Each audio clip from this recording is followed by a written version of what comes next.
నమస్తే అండి అందరికీ కూడా. రాములు గారు, రేవంత్ రెడ్డి గారు మాట్లాడిన ప్రతి సందర్భంలోనూ ఏదో ఒక వివాదాస్పదం అవుతానే ఉంది. ఆయన మాట్లాడేది అటు బీఆర్ఎస్ నాయకులకు సంబంధించి కానివ్వండి, లేకపోతే కేసీఆర్ గారికి సంబంధించి కానివ్వండి, ఇటు బీజేపీ నాయకులకు సంబంధించి కానివ్వండి, ఏదో ఒకటి మాట్లాడుతూనే ఉన్నారు, ఏదో ఒక కాంట్రవర్సీ అవుతానే ఉంది.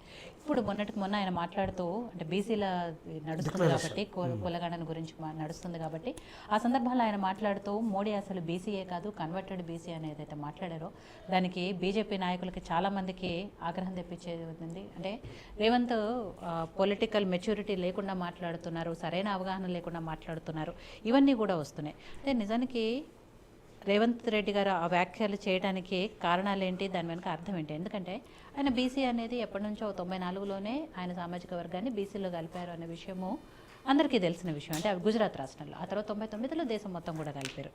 కానీ ఎందుకు ఇప్పుడు రేవంత్ రెడ్డి గారు ఆ వ్యాఖ్యలు చేయాల్సి వచ్చింది అనేది? ముందుగా యోయోటి ప్రేక్షకులకు, ప్యానెల్ పెద్దలకు మీకు నమస్కారం మేడం.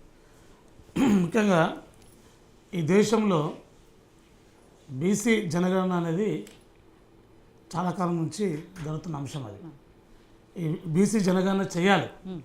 వాస్తవికంగా మరి కేంద్రంలో ఉన్నటువంటి ప్రభుత్వం ఎన్నోసార్లుగా మరి మాట ఇచ్చి కూడా ఆ మాట తప్పి ఆ బీసీ జనగణన చేయకపోవడం, బీసీ జనాభాను మరి ఈ సమాజానికి రాష్ట్రాల వారీగా చూపకపోవడం, వాటి మీద పూర్తి అవగాహన లేకపోవడం, వాటి మీద ఒక ప్రక్షాళన చేసే విధానంలో కూడా ఒక కమిటీ లేకపోవడం, ఒక ఉపసంఘం కానీ ఉప చైర్మన్ కానీ పెట్టాల్సిన అంశం ఉంటే పెట్టకపోవడం, ఇవన్నీ జరుగుతున్న అంశం ఇది. మళ్ళీ మొన్న మరి 2023 ఎలక్షన్లకు వచ్చేసరికి మరి ఇదే కేంద్ర ప్రభుత్వం అయినటువంటి బీజేపీ పార్టీ మరి బీసీని ముఖ్యమంత్రి చేస్తాం, బీసీ కార్డును వాడాల్సి వస్తుంది.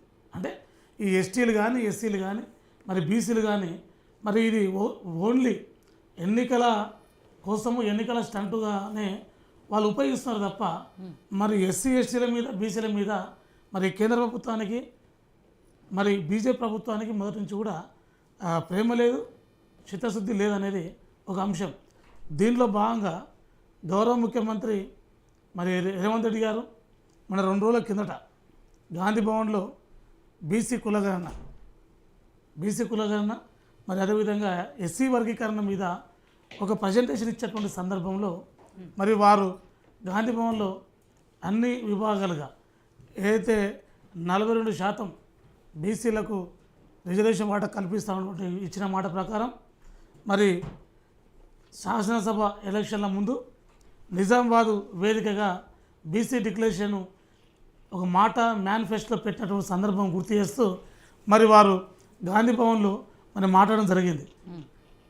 మోడీ గారు మీరు నిజంగా బీసీ బిడ్డ అయితే, మోడీ గారు మీరు బీసీల మీద అభిమానం ఉంటే, మోడీ గారు మీకు నిజంగా చిత్తశుద్ధి ఉంటే బీసీ జనగణన చేయండి, బీసీలకు సంబంధించిన వాటాను మీరు రూపొందించండి, రాష్ట్రాల వారిగా చెప్పండి, మీరు ఏ చెప్పండి. బీసీ జనగణన చేయండి అని అడగటంలో తప్పు లేదు, దాన్ని ఎవరు కూడా తప్పు పడతలేదు. కానీ అసలు ఆయనే బీసీ కాదు అని మాట్లాడడాన్ని తప్పు. ఒకటి మేడం, ఇప్పుడు బీసీలను ఒక ఓటు బ్యాంక్ మాత్రం మలుచుకొని ఓటు బ్యాంక్ ఉపయోగించుకొని నేను బీసీ అన్న మనిషి మరి నిజమైన బీసీ అయితే చేయొచ్చు కదా అనేది ఆ కోణంలో మాట్లాడాడు.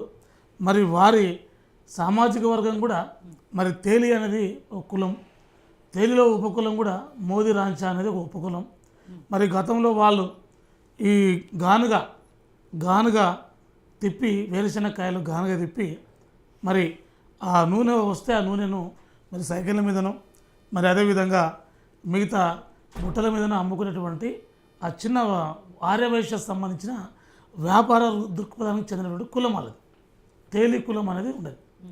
అది ఒక రకంగా చెప్పాలంటే అది ఒక ఓసీలో సబ్ కాస్ట్, అది ఆర్యవైశ్య దానిలో సబ్ కాస్ట్. ఇది చరిత్ర, అది చరిత్ర పుటలకు వెళ్తే ఇది చరిత్ర, అది దాని ఉద్దేశించి కూడా మాట్లాడే సందర్భం ఉన్నది.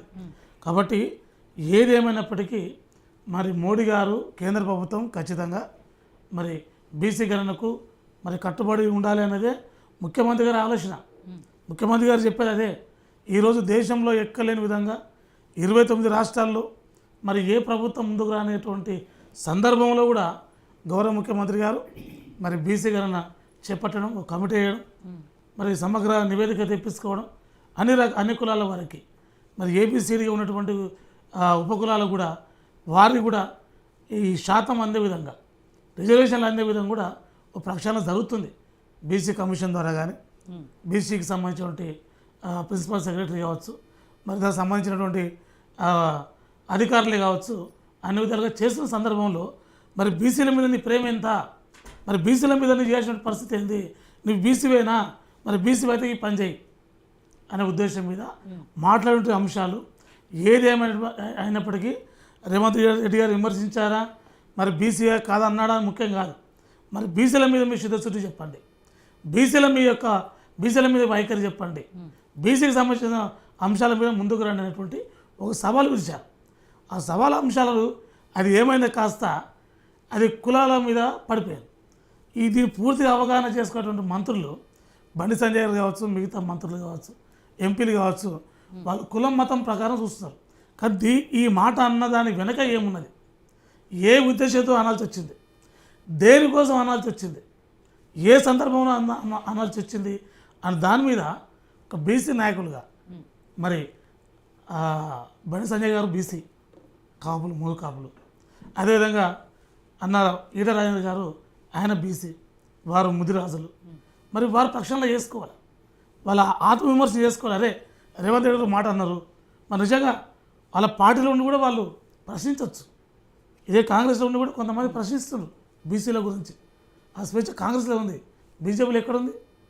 ఈరోజు నేను బీసీల గురించి మాట్లాడాను, వాళ్ళు రేపే వాళ్ళ పదవులు పోతాయి. కాబట్టి బీసీలు ఎవరైతే ఉన్నారో బీజేపీ పార్టీలో రాజకీయ విమర్శలు కాకుండా బీసీల కోసం, బీసీల యొక్క అభివృద్ధి కోసం, బీసీల యొక్క రాజాధికారం కోసం మీరు నోరు తెరవండి. విమర్శలను ప్రతి విమర్శలు కాదు, అసలు ఎక్కడి నుంచి వచ్చింది ఈ వాదన అని దాని మీద దృష్టి పెట్టాలని కాంగ్రెస్ పార్టీ కావచ్చు, తెలంగాణ సమాజం కావచ్చు, బీసీ సమాజం కావచ్చు ఈరోజు ప్రశ్నిస్తుంది, ఈరోజు అడుగుతుంది. రేపు నిజంగా రేపు రాబోయే రోజుల్లో కడిగే పరిస్థితి కూడా వస్తుంది రాజకీయ కోణంలో. రైట్. సో మనతో పాటు డిబేట్లో జాయిన్ అయ్యారు తెలంగాణ బీజేపీ సీనియర్ నాయకులు డాక్టర్ పల్నాటి వెంకటరెడ్డి గారు. తనతో కూడా మాట్లాడతాం. నమస్తే అండి వెంకటరెడ్డి గారు.